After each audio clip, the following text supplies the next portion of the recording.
Aku adalah bangku tua di sudut taman. Tugasku sederhana, menjadi tempat orang duduk, berpikir, dan sesekali berbagi cerita. Aku tidak menilai, tidak menyimpulkan. Aku hanya mendengar, lalu bercerita kembali dengan hati-hati.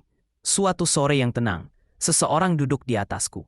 Ia menatap layar ponsel, mendengarkan sebuah tayangan yang membahas kondisi pasar modal Indonesia.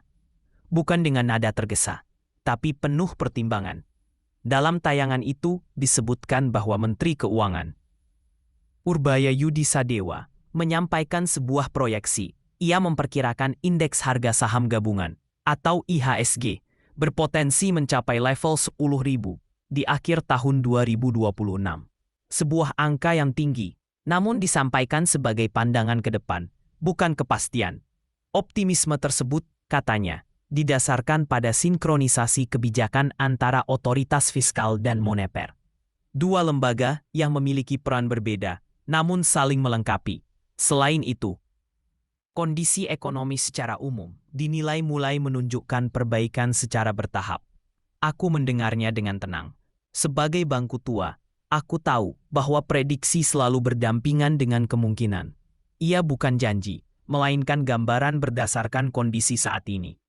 Dalam video yang sama, muncul pandangan lain yang lebih bersifat analitis. Kori Agung Ramdhani dari BRI Dana Reksa Sekuritas menilai bahwa target IHSG tersebut dapat dikatakan realistis. Khususnya, bila dilihat dalam rentang paruh kedua tahun 2026. Penilaian ini tidak berdiri sendiri. Ia didukung oleh pengamatan terhadap minat investor asing yang berpotensi kembali masuk ke pasar modal Indonesia. Salah satu alasannya adalah valuasi pasar yang dinilai kompetitif jika dibandingkan dengan negara lain di kawasan. Aku pernah melihat orang-orang dari berbagai latar belakang duduk di atasku. Ada yang berbicara soal kerja, ada yang soal masa depan.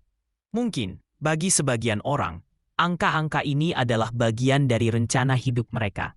Namun tetap, semuanya perlu dipahami dengan kepala dingin. Pembahasan lalu berlanjut pada 3 pilar utama yang disebut-sebut dapat menopang pergerakan IHSG.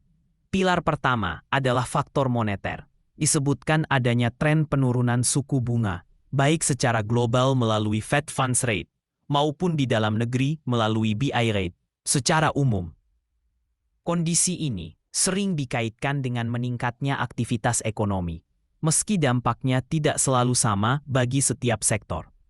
Pilar kedua adalah faktor fiskal dan konsumsi masyarakat. Kebijakan pemerintah dan daya beli masyarakat menjadi bagian penting dari pergerakan ekonomi. Ketika konsumsi terjaga dan kebijakan berjalan konsisten, stabilitas dapat lebih mudah dipertahankan. Pilar ketiga adalah faktor korporasi, kinerja perusahaan, termasuk konglomerasi besar di Indonesia, dinilai berperan dalam membentuk kepercayaan pasar. Laporan keuangan, ekspansi usaha, dan tata kelola menjadi perhatian utama. Kemudian dibahas pula tren pasar secara umum. Setelah tahun 2025 yang ditandai oleh pertumbuhan cukup cepat, terutama dari saham lapis kedua, tahun 2026 diperkirakan menjadi fase konsolidasi. Bukan perlambatan, melainkan penyesuaian yang lebih sehat. Fase ini sering disebut sebagai normalisasi, di mana pergerakan pasar menjadi lebih stabil. Tren bullish, jika terjadi, diharapkan tidak bersifat berlebihan, melainkan bertahap dan lebih terkendali. Sore semakin sunyi. Orang itu berdiri, lalu pergi. Aku kembali sendiri. Seperti biasa, sebagai bangku tua, aku tidak menyarankan apapun. Aku hanya menyampaikan bahwa setiap proyeksi perlu disikapi dengan pemahaman, kehati-hatian, dan kesadaran akan risiko. Pasar bergerak karena banyak faktor, dan masa depan tidak pernah ditentukan oleh satu suara saja.